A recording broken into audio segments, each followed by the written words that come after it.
그리스도께서 머무를 수 있는 교회. 이게 오늘의 제목입니다. 그리스도께서 어떻게 하면 우리에게 머무르실 수가 있으시겠습니까? 그리스도께서 어떻게 하면 우리의 삶의 참된 주인공, 주역이 되실 수가 있겠습니까? 이 말하고 사실은 똑같은 말이죠. 자, 오늘 본문에 보니까 어떤 서기관 하나가 나와서 예수님께 질문을 합니다. 질문이라기보다는 나름 신앙 고백이라 할 수 있고 이렇게 말씀을 드리지요. 어디를 가든지 제가 쫓아가겠습니다. 그렇게 얘기를 하니까 예수님의 대답이 걸작이지요. 여우도 굴이 있고 새도 거처가 있는데 인자는 머리 둘 곳이 없다. 따라올 수 있겠냐? 이 말이죠. 이 말은 예수님이 흔히 하는 말씀은 아닙니다만은 너희들이 좋아하는 헤롯 성전, 또 너희들이 좋아하는 왕궁, 나는 이런 데 가가지고 너희들을 호화롭게 지내게 할 수 없는데 과연 따라올 수 있겠냐? 이제 이 말이 하고 똑같은 말이죠. 많은 사람들이 관심이 있는 데가 따로 있습니다. 뭐 오늘 얘기한 대로 굴, 거처, 머리 둘 곳 이런 데 많이 관심이 있습니다. 관심이 있을 수밖에 없죠. 근데 인자는 거기에 관심 둘 시간도 없고 공간도 없습니다. 예수님의 관심은 다른 데 있죠. 근데 그 순간 또 제자 중 하나가 부친상을 당했어요. 그래서 예수님께 말씀을 드립니다. 아버지 장사 좀 지내고 오겠습니다. 이렇게 말씀을 드리니까 예수님이 하시는 말씀이 죽은 자들로 죽은 자를 장사하게 하고 너는 나를 따르라. 혹 보면 좀 쌍스러운 말 같죠. 뭐 예의도 모르고 말이죠.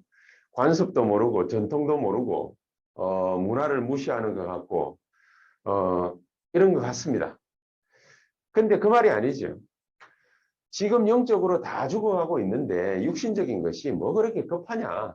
뭐 급할 거 별로 없지 않냐? 이제 그 말이죠. 사실은 이스라엘이 곧 멸망당할 위기에 처하지 않습니까? 주후 70년이면은 이제 예수님의 예언처럼 돌 위에 돌 하나 남기지 않고 나라 자체가 없어지는데 예수님은 그걸 잘 알고 계시죠. 왜? 하나님이시니까. 또 뭐 이스라엘만 없어집니까? 조금 있으면은 불과 70년 뒤에 주후 72년입니까? 74년에 폼페이에 대재앙이 임하게 됩니다. 그 도시 자체가 없어지는.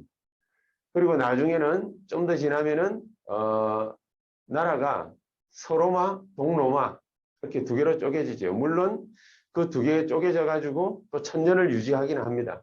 그럼 뭐 별 상관이 있습니까? 그게 급한 건 아니니까.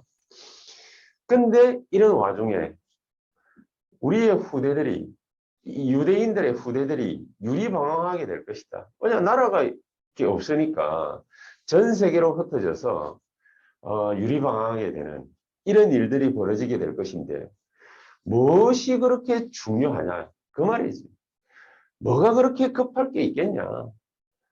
뭐 장사 지내는 게 뭐가 그렇게 급할 게 있겠냐. 먹고 사는 일이 뭐가 그렇게 급할 게 있겠냐. 그러니까 예수님 하시는 말씀이 그거지요. 먹고 사는 게 그게 전부인 사람들은 먹고 살도록 내버려두고 너는 나를 쫓아오라. 제자의 삶을 살아라 그 말이지. 거의 대부분의 사람들은 이게 마귀가 준 건 줄도 모르고 따라가고 있습니다. 어떻게 따라가고 있습니까? 창세기 3장에 보니까 6장도 그렇고 11장도 그렇고 사탄은 우리를 주인공으로 만들어주지. 모함직도 하고 먹음직도 하고 그게 중요한 것이 아니라 눈뜨라고 말이죠. 뭐에 눈뜨느냐? 너에 대해서 눈뜨라요. 너가 얼마나 대단한 존재인지 거기에 대해서 눈뜨라. 사탄이 갖고 있는 가장 큰 무기입니다. 그걸로 우리를 공격을 했는데 거의 불신자의 100%는 다 여기에 관심이 있고 여기에 머물러 있습니다. 그 생각들과 마음이. 그렇죠? 그 지금까지 내가 주인이 돼가지고 문제가 발생했지, 뭐 다른 사람을 주인으로, 다른 사람을 주인공으로, 다른 사람을 위해서, 타인을 위해서 삶을 살고 이런 사람들 때문에 발생한 문제는 별로 없습니다. 그렇죠? 전부 다 지금 미국하고 러시아하고 이제 드디어 전쟁 터질 거다. 이제 3차 세계대전 일어날 수도 있다. 그 전쟁터가 어디입니까? 우크라이나 아닙니까? 우크라이나에서 전쟁 터지면은 나토군이 가만 안 있을 것이고 미국이 가만 안 있을 것이고 거기에 여러 나라들이 이익을 따져보고 전쟁에 뛰어들 거란 말입니다. 그러면은 세계대전까지 갈 가능성이 있다. 그럼 전부 다 뭐 때문이죠? 자기가 살려고 하는 거 아닙니까? 러시아도 뭐 때문에 전쟁 일으키려고 합니까? 자기가 살려고 하는 거 아닙니까? 그것 때문이거든요. 아, 뭐, 외교적인 뭐가 있니, 없니, 뭐, 정치적인 뭐가 있니, 없니, 뭐, 다 고상한 소리를 갖다가 내뱉고 있습니다만은, 이유는 딱 한 가지입니다. 자기 살기 위한 겁니다. 그렇죠? 이게 마귀가 쓰고 있는 가장 큰 속임수인데, 그래서 예수님께서 이 땅에 오셔가지고 베풀어 주신 가르침 가운데 크게 두 가지가 있는데, 그게 뭐죠? 자기는 십자가에서 죽을 것이다. 그겁니다. 뭘 위해서 죽느냐? 우리를 위해서. 우리의 승리를 위해서. 우리의 승리를 위해서 죽고 우리의 승리를 위해서 부활하는 것입니다. 예수님은 자기를 위한 삶이 아니라 우리를 위한 삶을 갖다가 살다 가셨죠. 그리고 마지막에 그렇게 십자가에 대한 자기 죽음에 대한 얘기를 하신 것입니다. 그럼 그 앞에 우리를 위해서 무슨 가르침을 갖다가 허락해 주셨습니까? 지속적으로 하신 말씀이 있어요. 근본적인 것을 계속 처음 순간부터 근본적인 것을 계속 얘기를 하셨어요. 그 근본적인 게 뭡니까? 마태복음 5장부터 시작해서 8장까지 그 근본에 관한 얘기를 했잖아요. 많은 사람들은 먹고 사는 데 관심이 있고 관심이라기보다는 먹고 사는 게 빠지면은 자기 인생이 빠지는 거잖아요. 자기 인생이 죽는 거잖아요. 그러니까 모든 사람들이 거기에 깊이 관여될 수밖에 없고 관심이 있을 수밖에 없죠. 자기가 죽으면 다 죽는 거니까. 그러니까 그 생각밖에 못한단 말입니다. 그리고 예수님은 거꾸로 얘기하죠. 반대로 얘기하는 것이죠. 거꾸로 보는 역사 뭐 이런 것도 있습니다만 반대로 얘기하신 것이죠. 뭐라고요? 지금은 기뻐할 때가 아니고 애통할 때. 지금은 살려고 몸부림칠 때가 아니고 지금은 핍박받고 의를 위해서 핍박받고 죽을 각오로 정말로 하나님의 은혜 받아야 될 때. 그런 말씀들 하죠. 그러는 사람들이 애통하는 사람들이 천국에 들어가게 될 것이고 천국이 저희 것입니다. 그런 근본적인 얘기들을 계속해서 하시고 계십니다. 그리고 우리가 힘이 있어도 이런 근본적인 힘이 있어야 되고 우리가 치유를 받아도 근본적인 치유를 갖다가 받아야 된다고 계속해서 유 목사님도 강조를 갖다가 계속 하시죠. 이걸 그러면 이 근본적인 힘을 도대체 어디서 어떻게 얻느냐 말입니다. 그래서 우리가 예배 드리는 거지 않습니까? 이 근본적인 힘을 어떻게 얻느냐 말입니까? 간단합니다. 어려운 게 아니라 어떻게 얻느냐. 우리가 예배 드리면 말씀 듣잖아요. 그리고 뭐 광고 듣잖아요. 그것도 뭐 찬송하면서 또 성경에 근거한 메시지를 중심으로 찬송을 갖다가 부르고 또 우리가 그걸 듣지 않습니까? 그러면 이제 쉽게 말하면 말씀을 듣는데 이 말씀을 갖다 쭉 듣다 보면 아, 내가 이거 놓고 기도해야 되겠구나. 이런 게 생길 수 있죠. 바로 그겁니다. 이런 걸 갖다가 메모를 하지 않습니까? 아, 내가 이걸 놓고서 정말로 기도해야 되겠구나. 이럴 만한 단어가 내지는 한 문장이 우리에게 딱 잡히게 될 겁니다. 이런 것들이 우리에게 근원적인 힘을 공급을 하는데 시작이란 말이에요. 이게 시작이란 말이에요. 예배를 드리는데 늘 졸고 앉았다. 그러면은 근원적인 힘을 갖다가 얻기가 힘들겠죠. 말씀을 갖다가 딱 듣는데 아 내가 이거 놓고 진짜 기도해 봐야 되겠다. 이렇게 되어지면 어떻게 됩니까? 요게 우리의 만남, 우리의 산업, 우리의 사업, 우리의 현장 이런 거하고 소중하게 하나씩 하나씩 연결되어지기 시작합니다. 그렇지 않겠습니까? 이렇게 연결되어질 때 기도가 되어지는 것이고 지속적인 기도와 더불어서 응답이 하나씩 하나씩 쌓이게 되는 것입니다. 이렇게 가치 있는 것을 하나씩 하나씩 얻게 되면 근원적인 힘이 쌓이게 되는 거죠. 근원적인 힘이 쌓이게 될 때 우리 육신적인 질병도 이 근원적인 힘이 쌓이게 될 때 근원적으로 치유가 되는 것입니다. 한마디로 딱 얘기를 하면 그리스도에 대한 가치를 우리가 어떻게 발견하느냐, 이게 사실은 전부인 것입니다. 이걸 설교로 들으면 안 됩니다. 정말로 설교로 들으면 안 됩니다. 그리스도에 대한 가치가 내 인생에 무슨 의미가 있느냐, 진짜로 딱 발견하는 사람은 이렇게 되어지죠. 그리스도라는 그 말 자체가 모든 재앙을 갖다가 없애는 길입니다. 내가 곧 길이요 진리요 생명이니, 그렇게 말씀했지 않습니까? 제자들도 들어도 이게 뭔 말인지 잘 모르는, 도마라는 제자는 예수님께서 어디로 가는지 잘 모르겠는데 가르쳐 주십시오. 내가 곧 길이고 진리고 생명인 거 몰라? 아직도 몰라? 내가 가야 아버지께서 성령, 보혜사 성령을 너희에게 보내실 것인데 그분이 와서 너희에게 진짜 진리를 알게 하실 거야. 그러면 우리가 설교 듣는다고 해가지고 다 진리를 발견합니까? 요한복음 8장 52절에는 진리를 알지니 진리가 너희를 자유케 하리라 그랬거든요. 하나님의 말씀을 듣고서도 자유함을 얻지 못하고 묶이는 사람이 있거든요. 그거는 진리를 깨달은 게 아니거든요. 복음을 깨달은 게 아니거든요. 그냥 자기가 듣고 싶어하는 말을 들었을 뿐이에요. 그래서 듣기 싫어하는 말을 딱 들으면 어떻게 됩니까? 부딪히지. 복음을 깨달은 게 아닙니다. 많은 이 사람들이 서기관처럼 예수님 딱 모습을 보니까 이야 대단하구나. 이제 그래 된 거죠. 왜? 문둥병 환자 고치지. 뭐 귀신 들린 사람 고치지. 열병 환자 고치지. 이러니까 죽음에서 나사로 살려내지. 그러니까 이야 이분 따라가면은 한 자리 하겠구나. 와 대단하겠구나. 이랬는데 당신 따라가겠습니다 하니까 예수님께서 하시는 말씀이 어디에 관심이 있는지 잘 알고 있으니까 여우도 굴이 있고 새도 그저가 있는데 나는 마땅히 거할 곳 없어. 너 나 따라올 수 있겠어? 그치요? 못 따라온다.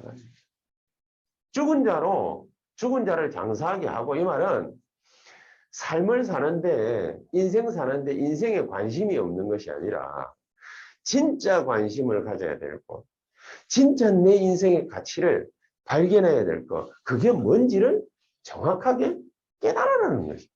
그렇죠. 그러니까 그리스도께서만 재앙을 없애실 수 있는 거예요.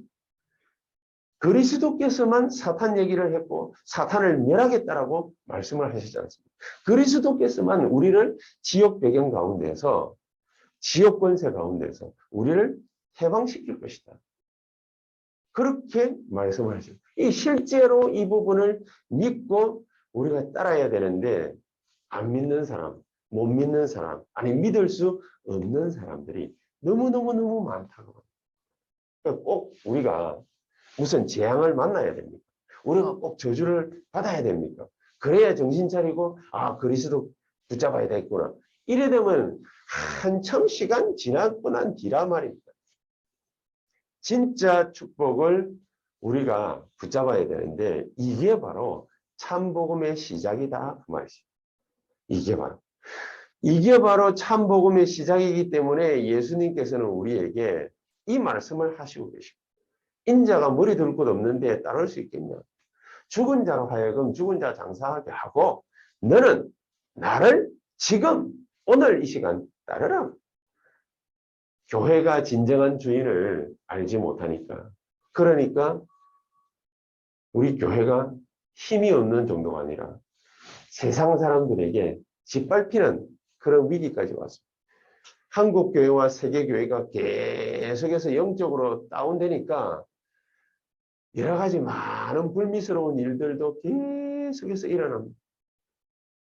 세계 교회가 안 되고 있고 한국 교회가 안 되고 있고 우리 같은 자그마한 교회들이 절대로 안 되는 이유가 오늘 여기에 있음을 우리가 발견하는 그런 축복이 있어야 되겠습니다. 그래서 우리는 진정한 교회, 진정한 성전의 주인이 누구냐? 그냥 말로만 그리스도 이게 아니라 진짜를 갖다가 탁 발견을 해야 되겠죠. 늘 핍박을 했어요. 250년 동안에 퀴리오스라는 말을, 주여라는 말을 로마 황제한테만 써야 되는데 너그가 뭔데 이 말을 갖다가 함부로 사용하느냐 해서 초대교회를 250년을 짓밟고 눌렀는데 250년 만에 이게 409년에서 11년까지 통치를 갖다가 했던 로마 황제 콘스탄티누스죠. 이 사람이 그리스도는 나의 주시고 우리의 주시다. 이 나라의 주시다. 라고 신앙 고백을 해버렸어요. 그러고 난 다음에 모든 핍박이 멈췄는데 사실은 알고 보니까 그 개인의 신앙 고백이지만은 이게 한 나라, 전 세계에 영향을 주게 된 거란 말이에요. 정말로 그리스도는 교회의 주인이 되시는 것이죠. 그리스도께서는 전 세계를 살릴 세 가지 뜰이 있지 않습니까? 그 3뜰의 주인이 되시는 것이죠. 그렇죠? 우리 자신과 우리 후대들의 미래를 살릴 주인이 되시는 것이죠. 그분이 우리 인생의 주인이 될 때, 교회의 주인이 될 때, 그때 진정한 역사, 참복음의 역사 시작이 되는 것이죠. 그럼 다시 돌아가서 어떤 주인이 되어야 됩니까? 네가 나를 정말로 따를 수 있어? 새들도 지 살 곳 있고 여우도 지 굴이 있는데 인자는 머리 둘 곳 없어. 근데 너 따를 수 있어? 너 관심은 이것저것 다른 데 많이 있는데 정말로 너 나를 따를 수 있어? 이렇게 할 때 우리가 한번 생각 한번 해봐야 됩니다. 정말로 내 관심은, 내 목적은, 내 인생의 목적은, 내 인생의 계획은 과연 누구를 어떻게 따라가고 있는지, 무엇을 내가 하고 있는지, 그거 깨닫는 게 바로 그게 언약입니다. 그렇죠? 그리고 이게 딱 되고 나면 그리스도께서 진짜 성전의 주인이 되시는 것이구나. 그 이 절대 언약이 하나씩 하나씩 이루어진단 말이에요. 우리가 복음을 갖다가 진짜로 딱 깨닫고 나면요, 정말로 언약 성취의 역사가 일어나는데 어떻게 일어나느냐? 창세기 3장 15절. 현장의 흑암의 권세가 깨져요. 이상하게 똑같은 나고 똑같은 말인데 나에게 내 말에 힘이 있어요. 그리고 사람들이 변화가 일어나요. 그런 일들이 벌어진다고. 창세기 6장 14절에 네피림의 역사가 무너지는 거예요. 우리가 막 귀신아 나가라 들어가라 이란다고 해가지고 문제가 해결되는 것이 아니라 진짜 우리 성전의 주인, 내 인생의 주인, 내 삶의 주인, 우리 업의 주인, 산업과 사업의 주인이 그리스도시다. 하나님이 내 인생에 뭐 하기를 원하시는가? 내가 이 교회의 중직자인데 나는 하나님이 뭐 하기를 원하시는가? 질문해야 됩니다. 그렇죠? 그리고 정확하게 딱 찾을 때 절대 언약이 이루어지는 것이야. 그럼 우리가 뭔가 일을 갖다가 딱 하려고, 우리 의지로 하려고 하는 것이 아니라 하나님의 절대 언약이 딱 붙잡힐 때, 그때 무슨 일이 어떻게 벌어집니까? 흑암 세력이 결박됩니다. 흑암 세력이 깨져버려요. 네피림의 역사가 무너졌고요. 그때 하나님이 우리를 비로소 어떻게 사용하시느냐? 출애굽기 3장 18절을 보십시오. 모세가 할 만한 자를 데리고 하십시오 라고 하는데 하나님은 모세에게 직접 명령을 하시죠. 네가 가서 바로왕이 가서 네 백성 이스라엘을 전부 데리고 한 사흘길쯤 가서 광야에서 나에게 피제사 드리겠다 말해라 말. 그렇죠? 이런 일들이 벌어지는 거예요. 이런 일들이 모세에게 벌어진 일이 아니라 나에게 벌어질 일이에요. 그러니까 일들을 갖다가 탁 하면은요, 이사야 7장 14절 임마누엘이 이루어지는 거예요. 하나님이 나와 함께 하시는 요셉같이 말이죠. 요셉과 여호와께서 함께 하심으로 그가 형통한 자가 되어, 우리는 형통하기를 원하지만 하나님이 우리와 함께 하시면은 일이 다 알아서 되게 되어 있습니다. 그런 일들이 벌어지는 거예요. 이게 한마디로 운명이 뒤집어지는 역사가 일어난다. 얼마나 감사한 일입니까? 이게 언제 일어나느냐? 이 참복음의 역사, 참복음의 능력의 역사, 이게 언제 일어나느냐? 교회의 주인, 인생의 주인, 가정의 주인, 내 산업과 사업의 주인, 렘넌트에게는 우리 학업의 주인, 이 주인이 누구라고요? 그리스도. 그래야 됩니다. 그러면 우리에게 쌓여지는 게 있습니다. 세 가지 뜰. 이 삼뜰의 주인이 그리스도라는 사실이 하나씩 하나씩 드러납니다. 이방인들이 우리와 함께 뜰에 딱 앉게 됩니다. 그리고 문제 있는 사람들이 우리와 함께 기도의 뜰에 딱 앉게 됩니다. 우리 렘넌트들이 몰려들어서 아이들의 뜰이 딱 형성이 되는 거예요. 교회가요. 이게 정상인 거예요. 그렇죠? 이방인들 복음 못 들은 사람들이 와가지고 복음 알게 되고 복음 때문에 인생 고치고 능력 생기고 가난한 자가 무능한 자가 부유하게 되고 능력이 나타나고 이게 정상인 거예요. 그렇죠? 교회는 이게 교회인 거예요. 삼뜰의 주인공이 누구시냐? 그리스도. 그리고 알고 보니까 내가 돈 좀 벌었는데 내가 하는 일이 잘 됐는데 우리 아이가 참 괜찮은 직업을 갖다가 갖게 됐는데 알고 보니까 그 아이, 그 사람, 그 개인 인생의 주인공이 누구였기 때문에요? 그리스도였기. 그렇죠? 그래 되어지면은 삶의 과정인 줄 알았는데 그게 절대 여정이에요. 과정이 아니에요. 그러니까 누구나 거쳐가는 과정이 아니에요. 그게 하나님이 예배해 놓으신 절대 여정이라. 이런 것들이 딱 하나씩 하나씩 해보면 그래서 우리가 지금 쓰고 있는 말 중에 뭡니까? 237 나라 살릴 플랫폼. 우리 개인이 우리 교회가 237 나라 살릴 플랫폼이 딱 만들어야 돼. 우리가 억지로 뭡니까? 막 플랫폼 만들자. 237 모으자. 절대로 안 모여집니다. 살려야 모아지지. 살려야. 살릴 수 있는 근원적인 힘이 없는데 어떻게 사람을 갖다가 살릴 수 있겠습니까? 살릴 수 있는 근원적인 힘을 하나님이 우리에게 주십니다. 살릴 수 있는 근원적인 치유를 하나님이 우리를 만나는 그 과정을 통해서 해결을 하시는 것입니다. 그러니까 237 나라에 꽉 묶여있던 우리를 만난 사람들이 빛이 쫙 비치니까 흑암이 무너져 버려요. 이게 바로 뭡니까? 하나님 우리를 통해서 이 일을 하실 파수망으로 우리를 세우시는 거라고. 이 증거들을 가지고서 세계 사람들을 살리는 소통이 벌어져요. 그게 뭐지요? 안테나, 영적 안테나.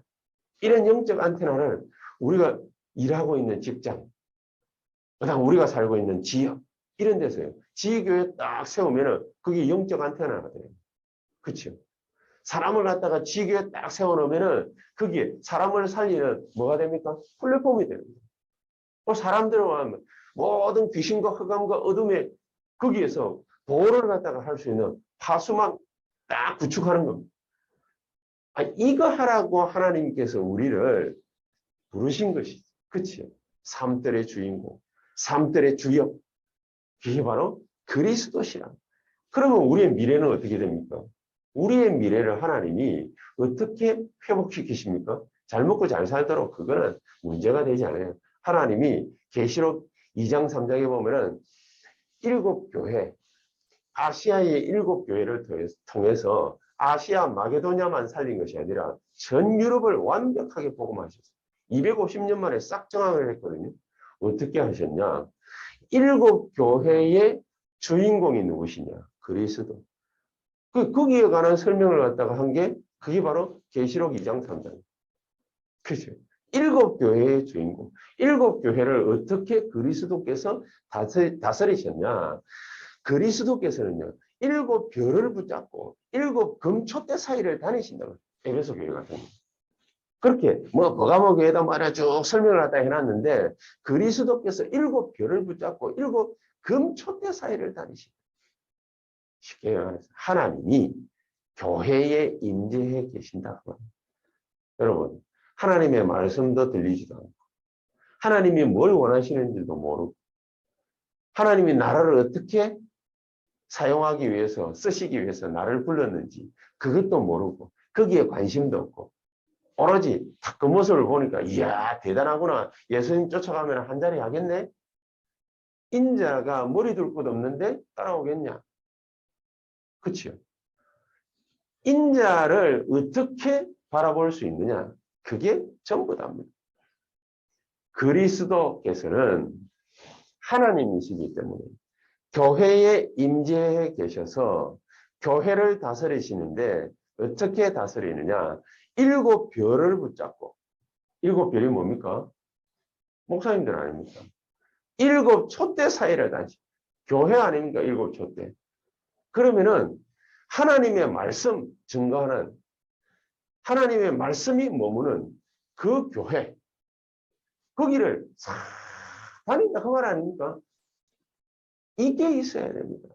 그래서 메시지를 확인해라 그 말입니다. 메시지를 확인하고 내가 이거를 놓고서 진짜로 기도해 봐야 되겠구나 라고 한 단어 내지는 한 문장을 붙잡고 기도를 누려라. 그래서 그 말이 나오는 겁니다. 이래 되면 어떻게 됩니까? 그리스도께서는요, 내 인생과 내 삶과 내 모든 산업 사업을 통해서 처음과 나중이 됩니다. 여러분, 처음이고 나중이면 뭡니까? 전부 다를 말하는 것입니다. 그렇죠? 이 그리스도께서는요, 필요한 거, 필요치 않은 거, 해야 될 거, 말아야 될 거, 이런 것들 갖다가 찔러 쪼개고 좌우하는 그런 날성검을 가지신 분이라고 그러십니다. 어마어마한 거죠. 그러면서 그분의 눈은요, 불꽃 같다고 그러십니다. 뭐 보는 게 없어. 모르는 게 없어. 불꽃 같은 눈으로 보면서 발이 뭐 빛난 주석과 같다.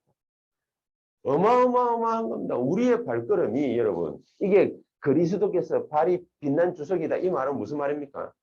그리스도께서 이 주석과 같은 발로 우리와 함께 계시면서 우리 다니는 모든 것을 이렇게 밝게 빛나게 하실 것이다. 이 대단한 거 아닙니까? 내 빛을 갖다가 빛이라고 그러면 얼마나 한탄스럽겠어요. 조그마한 급이 비춰봐야 뭐 어디서 얼마나 살리겠습니까? 이런 엄청난 축복을 그리스도께서 주인이 될 때, 그때 하나님은 우리에게 주시는 거예요. 그러면서 7 천사와 7 주의 종들을 붙들고 계시다. 하나님이 여러분들을 얼마만큼 소중하게 보시느냐. 목사가 헛소리 안 하도록 입을 딱 잡고 있다고. 입을. 근데 대부분의 성도들은 그 말을 안 믿거든요. 그 말을. 안 믿으니까 안 믿는 대로 그 안 믿는 게 응답되는 거예요. 여러분 믿으시기를 바랍니다. 제 입을 누가 붙잡고 있느냐? 그리스도께서 붙잡고 있어요. 그러면서 제 입을 통해서 나오는 말이 제 말이 아니고 하나님의 음성이라고 말합니다. 제가 하나님이라면 제가 미친놈 아닙니까? 내가 하나님이 아니라 그리스도께서 나와 함께 계시면서 여러분과 함께 계시면서 저와 여러분 통해서 할 일들을 언제 말씀을 하시는 것입니까? 강단을 통해서. 강단을 통해서.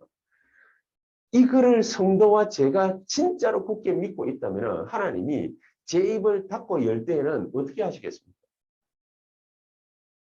무서운 겁니다. 이거는 정말로 무시무시한 겁니다. 그러면서 그 말이 내뱉어졌을 때는요, 주의 천사들이 총동원되는 거야. 시편 103편 20절에서 22절. 그러니까 이게 제일 중요하기 때문에 예배드리는 그 순간에는요, 천군 천사들이 동원된다고 한 거랍니다. 여기 이 건물은 뭐 다른 건물 무너질 수가 없어. 왜 우리가 여기 와가지고 지금 6층에서 예배를 드리고 있거든요. 이 건물은 무너질 수가 없어. 왜 못 무너지느냐? 지금 예배 드리는 시간에 주위에 천군 천사들이 빡 둘러 딘치고 있는 거예요. 여러분이 앉아서 지금 자기 집에서 예배 드리는 것 같지만은 주위에 천군 천사들이요 둘러 딘치고 있는 거예요. 왜냐? 말씀을 받는 시간. 그래서 이 말씀은 뭡니까? 다윗의 열쇠. 다윗의 열쇠. 여러분이 이 열쇠를 갖다가 딱 받는 그 순간, 가지게 되는 그 순간, 닫으면 열 자가 없고, 열면 닫을 자가 없는 분이 돌리는 거다. 그렇죠? 베드로가 사도행전 3장 1절에 12절에 안전병이 일으키면서 한 말입니다. 6절에 내게 있는 건 네게 주노니 나사렛 예수 이름으로 일어나 걸어라. 큰 기적이 아닙니다. 당연한 것이지. 창조의 근본이신 분이 말씀을 하셨는데 누가 맡겠습니까? 그렇죠? 아무것도 염려할 필요 없습니다.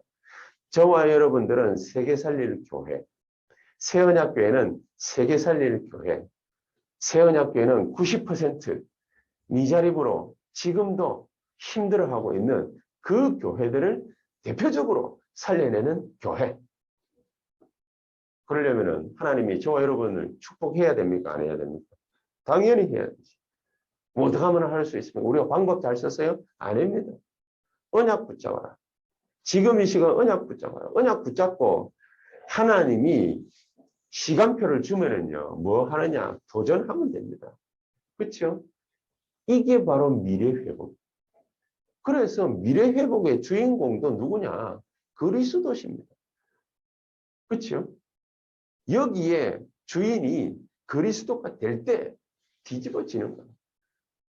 하나님이 뒤집지 우리가 뒤집을 수 있는 게 못 됩니다. 우리가 스펙 쌓는다고 해가지고 잘 뒤집을 수 있겠습니까? 아닙니다. 성삼위 하나님이 말씀으로 역사하시고 그러면은 구원의 하나님이 되시는 그리스도께서 기적을 일으키시는데 언제 어떻게 일으키느냐? 성령께서 무소부지하신 주의 성령께서 무소불능하신 주의 성령께서 지금 이 자리에 우리가 가야 될 때 해야 될 일 거기에 역사를 하시고 어떻게 역사를 하시고 보호자의 9가지 능력을 가지고 그러면서 적어도 3가지를 한다. 뭘 하느냐? 3시대 살릴 주역으로 우리를 그리스도께서 주인이시기 때문에 3시대 살릴 주인으로 주역으로 우리를 사용하시는 것이다. 무슨 3시대를 살립니까?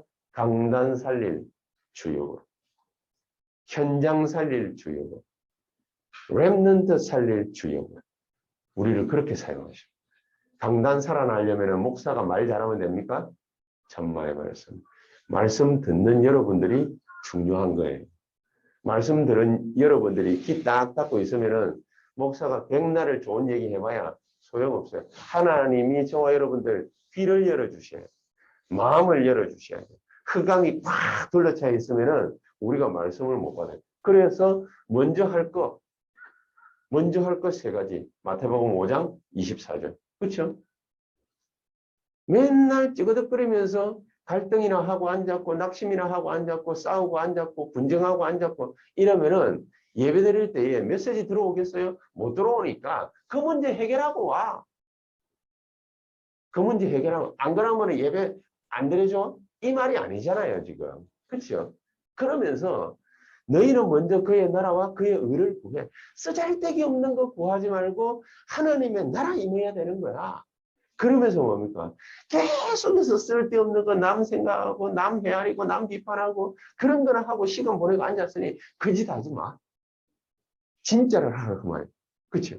그러니까 저와 여러분들이 먼저 해야 될 거 또 그것만 하고 앉아 있으라는 말이 아니라 제일 중요한 게 뭡니까? 강단 살려내야 돼요. 그렇죠? 강단 살려내야 됩니다. 강단 살려내려면 목사가 말 잘해가지고는 절대로 안 되는 거예요. 목사가 말 잘하는 게 문제가 아니라 목사는 말 못해도 돼요. 성령이 역사하셔야 돼요. 그래서 예배 드리기 전에 여러분들 30분 전에 아이들하고 같이 여러분들 진짜 무시기도 하십시오. 하나님 오늘 나에게 하나님의 말씀을 들려주십시오. 말씀으로 나에게 역사해 주십시오. 말씀으로 힘을 주십시오. 그래야 근원적인 힘이 생길 거 아니겠습니까? 그러면은 현장 살리죠. 누가요? 대표적으로 중직자. 우리 장로님들, 우리 안수 집사님들, 우리 권사님이 현장 살려야 되잖아요. 그렇죠? 정구도 없는데 어떻게 현장 살려? 말씀이 없는데 어떻게 현장 살리겠습니까? 하나님이 강단 딱 살려내고 그러면서 그런 중직자 통해 가지고 현장 살려내고 그런 사람인 통해서 현장 살려내고 그렇게 하는 것이죠. 그렇죠? 그래야 렘넌트에게 올바른 영향이 가죠. 복음 영향이 가죠. 그렇죠? 그렇게 가면은 우리 렘넌트들은 어떤 아이들로 키울 수 있습니까? 서밋. 이게 3시대 살리는 응답 아니겠습니까? 아무나 받을 수 없는 응답입니다. 이게 바로 절대 목표란 말이에요. 절대 목표가 있어야 그래야 절대 여정을 갈 수 있는 것입니다.